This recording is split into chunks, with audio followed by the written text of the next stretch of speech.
ಸ್ವಾಗತ ಅಂತ ಹೇಳ್ತಾ ಇಂದಿನ ವಿಡಿಯೋದಲ್ಲಿ ನಾನು ಈಗಾಗಲೇ ಒಂದು ವಿಡಿಯೋವನ್ನು ಹಾಕಿದ್ದೆ 3, 4 ಮತ್ತು 5 ಅಂಕದ ಪ್ರಶ್ನೆಗಳಿಗೆ. ಇವತ್ತು ಇನ್ನೊಂದು ಪಾರ್ಟಲ್ಲಿ ಕೂಡ 3, 4 ಮತ್ತು 5 ಅಂಕಗಳಿಗೆ ಬರ್ತಕ್ಕಂಥ ಬಹುನಿರೀಕ್ಷಿತ ಪ್ರಶ್ನೆ ಮತ್ತು ಉತ್ತರಗಳಿದ್ದಾವೆ. ದಯಮಾಡಿ ಇವುಗಳನ್ನು ನೋಡಿ. ಖಂಡಿತವಾಗಿ ಈ ಪ್ರಶ್ನೆಗಳು ನಿಮ್ಮ ಪರೀಕ್ಷೆಯಲ್ಲಿ ಬಂದೇ ಬರ್ತವೆ. ವಿಡಿಯೋನ ಲೈಕ್, ಶೇರ್ ಹಾಗೂ ಸಬ್ಸ್ಕ್ರೈಬ್ ಮಾಡೋದನ್ನು ಮಾತ್ರ ಮರೆಯದಿರಿ ಅಂತ ಹೇಳ್ತಾ model question paper, passing package, most expected questions ಎಲ್ಲವುಗಳನ್ನು ಕೂಡ ಹಾಕಿದ್ದೀವಿ. ಜಸ್ಟ್ ವಿಡಿಯೋದ ಡಿಸ್ಕ್ರಿಪ್ಷನ್ ಬಾಕ್ಸನ್ನು ಚೆಕ್ ಮಾಡಿದರೆ ಸಾಕು, ನಿಮಗೆಲ್ಲ ವಿಡಿಯೋಗಳು ಸಿಗ್ತವೆ. ಫಸ್ಟ್ ಬರ್ತಕ್ಕಂಥ ಪ್ರಶ್ನೆ ಯಾವುದಪ್ಪ ಅಂತಂದರೆ ಪ್ಲಾಸ್ಟಿಕ್ ಕದನದ ಕಾರಣ ಮತ್ತು ಪರಿಣಾಮಗಳು. ವೆರಿ ಇಂಪಾರ್ಟೆಂಟ್ ಅದ. ಕಾರಣಗಳಲ್ಲಿ ದಸ್ತಕಗಳ ದುರುಪಯೋಗ ಬರ್ತದೆ, ಅನುಮತಿ ಇಲ್ಲದೆ ಕೋಟೆ ದುರಸ್ತಿ ಮಾಡಿದ್ದು, ಕಪ್ಪು ಕೋಣೆ ದುರಂತ. ಪರಿಣಾಮಗಳಲ್ಲಿ ಭಾರತೀಯರಲ್ಲಿದ್ದ ಅನೈತಿಕತೆ, ಅಸಂಘಟನೆ ಪ್ರದರ್ಶನವಾಗ್ತದೆ. ಮೀರ್ ಜಾಫರ್ ಬಂಗಾಳದ ನವಾಬನಾಗಿ ಹೋದ. ಮೀರ್ ಜಾಫರ್ ಕಂಪನಿಗೆ 17,70,00,000 ರೂಪಾಯಿ ಕೊಟ್ಟ. ಕಂಪನಿ ಬಂಗಾಳದಲ್ಲಿ ವ್ಯಾಪಾರದ ಹಕ್ಕನ್ನು ಪಡೀತು ಅನ್ನೋದು ಇಂಪಾರ್ಟೆಂಟ್. ಮುಂದಿನ ಪ್ರಶ್ನೆ, 3ನೇ ಆಂಗ್ಲೋ ಮರಾಠ ಯುದ್ಧಕ್ಕೆ ಕಾರಣ ಮತ್ತು ಪರಿಣಾಮಗಳನ್ನು ಬರೀರಿ. ಕಾರಣಗಳಲ್ಲಿ ಮರಾಠರು ಘನತೆ ಮತ್ತು ಸ್ವಾತಂತ್ರ್ಯಗಳನ್ನು ಉಳಿಸಿಕೊಳ್ಳಲು ಪ್ರಯತ್ನ ಮಾಡ್ತಾರೆ. ಪೇಶ್ವೆ ಪೂನಾದಲ್ಲಿ ರೆಸಿಡೆನ್ಸಿಯ ಮೇಲೆ ದಾಳಿಯನ್ನು ಮಾಡ್ತಾನೆ. ಈ ಪೇಶ್ವೆ ಬ್ರಿಟಿಷರ ನಿಯಂತ್ರಣದಲ್ಲಿದ್ದ ಮುಕ್ತ ಯತ್ನವನ್ನು ಮಾಡ್ತಾರೆ. ಇನ್ನು ಪರಿಣಾಮ, ಪೇಶ್ವೆಯ ಪದವಿ ರದ್ದಾಗ್ತದೆ. ಬಾಜಿರಾಯನಿಗೆ ವಿಶ್ರಾಂತಿ ವೇತನ ಕೊಡ್ತಾರೆ. ಮರಾಠರ ಪ್ರತಿರೋಧವನ್ನು ನಿಗ್ರಹಿಸ್ತಾರೆ. ಶಿವಾಜಿ ವಂಶಸ್ಥರಿಗೆ ಅಧಿಕಾರವನ್ನು ಸಿಗ್ತದೆ. ಮುಂದಿನ ಇಂಪಾರ್ಟೆಂಟ್ ಪ್ರಶ್ನೆ, ಬ್ರಿಟಿಷ್ ಶಿಕ್ಷಣದ ಪರಿಣಾಮಗಳು ಅಂತ ಕೇಳ್ತಾರೆ. ಏನಪ್ಪ ಬ್ರಿಟಿಷ್ ಶಿಕ್ಷಣದ ಪರಿಣಾಮಗಳಲ್ಲಿ ನೀವು ಬರೀತಕ್ಕಂಥದ್ದಂದ್ರೆ, ಆಧುನಿಕತೆ, ಜಾತ್ಯತೀತತೆ, ಪ್ರಜಾಪ್ರಭುತ್ವ, ವೈಜ್ಞಾನಿಕ ಆಲೋಚನಾ ಕ್ರಮ ಬೆಳೀತದೆ. ರಾಷ್ಟ್ರೀಯವಾದಿ ದೃಷ್ಟಿಕೋನದ ಬೆಳವಣಿಗೆ, ಸ್ಥಳೀಯ ಭಾಷೆ ಮತ್ತು ಸಾಹಿತ್ಯದಲ್ಲಿ ರಚನೆ, ವಿದ್ಯಾವಂತ ವರ್ಗದ ಆಲೋಚನಾ ಕ್ರಮದಲ್ಲಿ ಬದಲಾವಣೆ, ವೃತ್ತಪತ್ರಿಕೆಗಳ ಆರಂಭ, ಬ್ರಿಟಿಷ್ ಆಡಳಿತದ ಬಗ್ಗೆ ವಿಮರ್ಶಾತ್ಮಕ ಅಭಿಪ್ರಾಯ, ಹೊಸ ಸಾಮಾಜಿಕ ಮತ್ತು ಧಾರ್ಮಿಕ ಸುಧಾರಣಾ ಚಳವಳಿಗಳು, GS ಮಿಲ್, ರೂಸೋ, ಮಾಂಟೆಸ್ಕ್ಯೂ ಅವರ ಚಿಂತನೆಗಳು ಅಂತಕ್ಕಂಥ ಪಾಯಿಂಟ್ಸ್ಗಳನ್ನು ಬರೀಬೇಕು. ಮುಂದಿನ ಎಕ್ಸ್ಪೆಕ್ಟೆಡ್ ಪ್ರಶ್ನೆ, ನಲ್ವಡಿ ಕೃಷ್ಣರಾಜ ಒಡೆಯರ ಸಾಧನೆಗಳು. ಇವರು ಚಿನ್ನದ ಗಣಿ ಸುಧಾರಣೆ ಮಾಡ್ತಾರೆ. ಮಾರಿ ಕಣಿವೆ ಜಲಾಶಯ ನಿರ್ಮಾಣ ಮಾಡ್ತಾರೆ. ರೈಲು ಮಾರ್ಗ, ಆಸ್ಪತ್ರೆಯ ಸ್ಥಾಪನಿಸ್ತಾರೆ. ಶಿವನ ಸಮುದ್ರದಲ್ಲಿ ಜಲ ವಿದ್ಯುತ್ ಕೇಂದ್ರವನ್ನು ಸ್ಥಾಪಿಸ್ತಾರೆ. ಬೆಂಗಳೂರಿಗೂ ವಿದ್ಯುತ್ ಸರಬರಾಜು ಕೊಡ್ತಾರೆ. ಪ್ರಾಥಮಿಕ ಶಿಕ್ಷಣದ ಅಭಿವೃದ್ಧಿ ಮಾಡ್ತಾರೆ. ಶಿಕ್ಷಣ ಶುಲ್ಕನ ರದ್ದು ಮಾಡ್ತಾರೆ. ಹೆಣ್ಣು ಮಕ್ಕಳ ವಿದ್ಯಾಭ್ಯಾಸದ ಏಳಿಗೆ, ಮೈಸೂರು ವಿಶ್ವವಿದ್ಯಾಲಯ ಸ್ಥಾಪನೆ. ಮುಂದಿನ ಪ್ರಶ್ನೆ, ವಿವೇಕಾನಂದರು ಯುವ ಶಕ್ತಿಗೆ ಪ್ರೇರಕರಾಗಿದ್ದರು ಹೇಗೆ? ಜೀವನ ಪ್ರೀತಿಯಲ್ಲಿರುವ ಮಹತ್ವವನ್ನು ತಿಳಿಸ್ತಾರೆ. ಕ್ರಾಂತಿಕಾರಿ ಸನ್ಯಾಸಿ, ವ್ಯಕ್ತಿ ಮತ್ತು ವ್ಯಕ್ತಿಯ ಇರುವಿಕೆಗೆ ಮತ್ತು ಸಾಮರ್ಥ್ಯಕ್ಕೆ ಮಹತ್ವ ಕೊಡ್ತಾರೆ. ಮೋಕ್ಷಕ್ಕಾಗಿ ದುಡಿಯಲು ಪ್ರಾರ್ಥನೆ, ಯೋಗ, ಸಮಾಜ ಸೇವೆಗೆ ಒತ್ತು ಕೊಡ್ತಾರೆ. ರಾಮಕೃಷ್ಣಾಶ್ರಮವನ್ನು ಆರಂಭ ಮಾಡ್ತಾರೆ. ಚಿಕಾಗೋ ವಿಶ್ವ ಧರ್ಮ ಸಮ್ಮೇಳನದಲ್ಲಿ ಭಾಗವನ್ನು ವಹಿಸ್ತಾರೆ. ಮುಂದಿನ ಪ್ರಶ್ನೆ, ಕೇಂದ್ರ ಲೋಕಸೇವಾ ಆಯೋಗದ ಕಾರ್ಯಗಳನ್ನು ಬರೀರಿ. ಇದು ಸಂವಿಧಾನದ 320ನೇ ವಿಧಿ ಪ್ರಕಾರ ಸ್ಥಾಪನೆ ಮಾಡಿದ್ದಾರೆ. ಕೇಂದ್ರ ಸರ್ಕಾರದ A ಮತ್ತು B ವೃಂದದ ಹುದ್ದೆಗಳಿಗೆ ಸ್ಪರ್ಧಾತ್ಮಕ ಪರೀಕ್ಷೆಯನ್ನು ಮಾಡ್ತದೆ. ಜೊತೆಗೆ ನೇರ ನೇಮಕಾತಿಗೆ ವ್ಯಕ್ತಿತ್ವ ಪರೀಕ್ಷೆ ಮಾಡ್ತದೆ. ವಿವಿಧ ಹುದ್ದೆಗಳಿಗೆ ಬಡ್ತಿ, ವರ್ಗಾವಣೆ ಕುರಿತು ಸರ್ಕಾರಕ್ಕೆ ಸಲಹೆ ಕೊಡ್ತದೆ. ಅಧಿಕಾರಿಗಳ ದುರ್ವರ್ತನೆ ಮೇಲೆ ಶಿಸ್ತು ಕ್ರಮಕ್ಕೆ ಸಲಹೆ ಕೊಟ್ಟರೆ ರಾಷ್ಟ್ರಾಧ್ಯಕ್ಷರ ಸೂಚನೆ ಮೇರೆಗೆ ಯಾವುದೇ ವಿಷಯಗಳ ಕುರಿತು ಸರ್ಕಾರಕ್ಕೆ ಸಲಹೆಯನ್ನು ಕೇಂದ್ರ ಲೋಕಸೇವಾ ಆಯೋಗ ಕೊಡ್ತದೆ.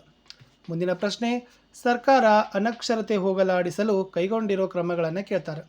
ಸರ್ವ ಶಿಕ್ಷಣ ಅಭಿಯಾನ ಕಾರ್ಯಕ್ರಮ 2001, ದಿವ್ಯಾಂಗ ಮಕ್ಕಳ ಶಿಕ್ಷಣ ಮತ್ತು ಮಹಿಳಾ ಶಿಕ್ಷಣ, 1988ರಲ್ಲಿ ರಾಷ್ಟ್ರೀಯ ಸಾಕ್ಷರತಾ ಮಿಷನ್ ಆರಂಭ, ಸಾಕ್ಷರ ಭಾರತ, 21ನೇ ವಿಧಿ ಪ್ರಕಾರ ಶಿಕ್ಷಣದ ಹಕ್ಕನ್ನು ಮೂಲಭೂತ ಹಕ್ಕನ್ನಾಗಿ ಮಾಡಿದರು. 2009ರಲ್ಲಿ ಶಿಕ್ಷಣ ಹಕ್ಕು ಕಾಯ್ದೆ ಆರಂಭಿಸ್ತಾರೆ. 2018ರಲ್ಲಿ ಸಮಗ್ರ ಶಿಕ್ಷಾ ಕಾರ್ಯಕ್ರಮ, ನವಭಾರತ ಸಾಕ್ಷರತಾ ಕಾರ್ಯಕ್ರಮ. ಇಷ್ಟು ನೀವೇನು ಮಾಡಬೇಕಿತ್ತು, ಬರಿಬೇಕಿತ್ತು. ಮುಂದಿನ ಪ್ರಶ್ನೆ, ಅಸ್ಪೃಶ್ಯತೆ ನಿವಾರಣೆಗಾಗಿ ಸಂವಿಧಾನಾತ್ಮಕ ಮತ್ತು ಶಾಸನಾತ್ಮಕ ಕ್ರಮಗಳನ್ನು ಬರೀರಿ. ಸಂವಿಧಾನದ 17ನೇ ವಿಧಿ ಅಸ್ಪೃಶ್ಯತೆ ಆಚರಣೆಯನ್ನು ನಿಷೇಧ ಮಾಡದ. ಅಸ್ಪೃಶ್ಯತೆ ಅಪರಾಧಗಳ ಕಾಯ್ದೆ 1955 ಜಾರಿ. ನಾಗರಿಕ ಹಕ್ಕುಗಳ ಸಂರಕ್ಷಣಾ ಕಾಯ್ದೆ 1976 ಜಾರಿ. ಸಾರ್ವತ್ರಿಕ ಮತದಾನ ಮತ್ತು ಸಮಾನತೆಯ ಹಕ್ಕು. ಶೈಕ್ಷಣಿಕ, ರಾಜಕೀಯ, ಆರ್ಥಿಕ, ಉದ್ಯೋಗದಲ್ಲಿ ಮೀಸಲಾತಿ. ವಿಶೇಷ ಜವಾಬ್ದಾರಿಗಳನ್ನು ರಾಜ್ಯ ಸರ್ಕಾರಕ್ಕೆ ಕೊಟ್ಟಿದೆ. ಮುಂದಿನ ಪ್ರಶ್ನೆ, ಸಂಘಟಿತ ಮತ್ತು ಅಸಂಘಟಿತ ಕಾರ್ಮಿಕರ ನಡುವಿನ ವ್ಯತ್ಯಾಸವನ್ನು ಬರೀರಿ. ಸಂಘಟಿತ ಕಾರ್ಮಿಕರಲ್ಲಿ ಬರೀಬೇಕು, ಕಾನೂನು ಕಾಯ್ದೆಗಳಿಗೆ ಬದ್ಧವಾದಂಥ ನಿಗದಿತ ಕಾರ್ಯಕ್ಷೇತ್ರದಲ್ಲಿ ಕೆಲಸ ಮಾಡುವವರು, ನಿಶ್ಚಿತ ನಿಯಮ, ಏಣಿ ಶ್ರೇಣಿ ವ್ಯವಸ್ಥೆ, ನಿಗದಿತ ವೇತನ ಭತ್ಯೆ, ವಿರಾಮ ವೇತನವಿದೆ, ವೈದ್ಯಕೀಯ ಸೌಲಭ್ಯವಿದೆ, ಖಾಸಗಿ ಕಂಪನಿ, ಕಾರ್ಖಾನೆ, ಕೈಗಾರಿಕೆ, ಸರ್ಕಾರಿ ಇಲಾಖೆ ನೌಕರರು.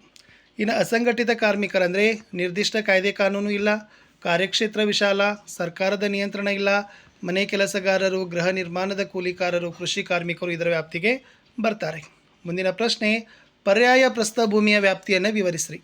ಇದು ಸಟ್ಲಜ್ ಗಂಗಾ ಮೈದಾನದ ದಕ್ಷಿಣದಲ್ಲಿ ಹಿಂದೂ ಮಹಾಸಾಗರ 16 ಲಕ್ಷ ಚದರ ಕಿಲೋಮೀಟರ್, ಉತ್ತರದಲ್ಲಿ ಅರಾವಳಿ ಪರ್ವತದಿಂದ ದಕ್ಷಿಣದ ಕನ್ಯಾಕುಮಾರಿ ವರ್ಗದ, ಪಶ್ಚಿಮದಲ್ಲಿ ಪಶ್ಚಿಮ ಘಟ್ಟಗಳಿಂದ ಪೂರ್ವದಲ್ಲಿ ಜಾರ್ಖಂಡ್ನ ರಾಜ್ಮಹಲ್ ಬೆಟ್ಟ ತ್ರಿಕೋನಾಕೃತಿಯಲ್ಲದ, ವಿಂಧ್ಯ ಪರ್ವತ, ಸಾತ್ಪುರ ಬೆಟ್ಟ, ಅರಾವಳಿ ಬೆಟ್ಟ, ಮಾಳ್ವಾ ಪ್ರಸ್ಥಭೂಮಿ, ನರ್ಮದಾ ಮತ್ತು ತಪತಿ ದಾಮೋದರ ನದಿ, ಮಹಾದೇವ, ಮೈಕಲ್ ಶ್ರೇಣಿ, ಅಮರಕಂಟಕ ಬೆಟ್ಟಗಳು ಮತ್ತು ರಾಜಮಹಲ ಬೆಟ್ಟಗಳು.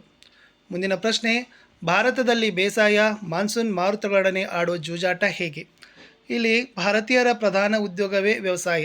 ಇದು ನೈಋತ್ಯ ಮಾನ್ಸೂನ್ ಮಾರುತಗಳು ವ್ಯವಸಾಯ ನಿಯಂತ್ರಣ, ಮಳೆ ವಿಫಲವಾದರೆ ಬರಗಾಲ, ಅತಿ ಹೆಚ್ಚಾದಾಗ ಪ್ರವಾಹ, ಪ್ರಾಣಹಾನಿ ಮತ್ತು ಆಸ್ತಿಗಳಿಗೆ ಹಾನಿ.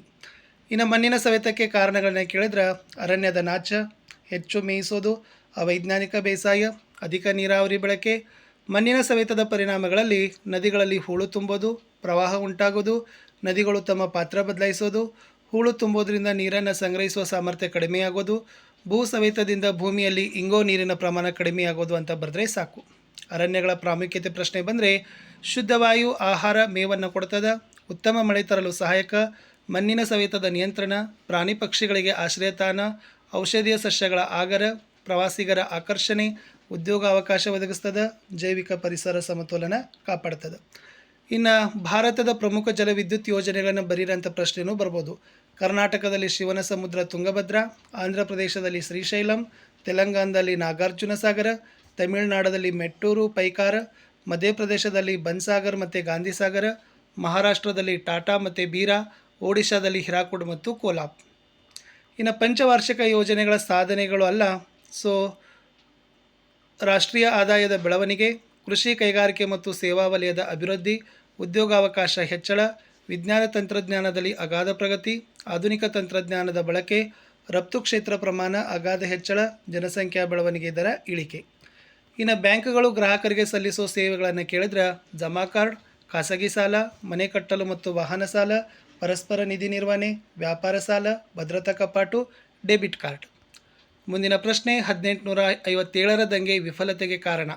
ಈ ಹೋರಾಟ ವ್ಯಾಪಿಸಿರಲಿಲ್ಲ, ಸ್ವಹಿತಾಸಕ್ತಿ ಮತ್ತು ಹಕ್ಕು, ಯೋಜಿತ ಇಲ್ಲ, ಸೈನಿಕರಲ್ಲಿ ಒಗ್ಗಟ್ಟಿಲ್ಲ, ಸೂಕ್ತ ಮಾರ್ಗದರ್ಶನ ಇಲ್ಲ, ಸಂಘಟನೆ ಕೊರತೆ, ಸೂಕ್ತ ಸೇನಾ ನಾಯಕತ್ವ ಕೊರತೆ, ಶಿಸ್ತಿನ ಕೊರತೆ, ನಿಶ್ಚಿತ ಗುರಿ ಇಲ್ಲ, ಜನರ ವಿಶ್ವಾಸ ಇಲ್ಲ.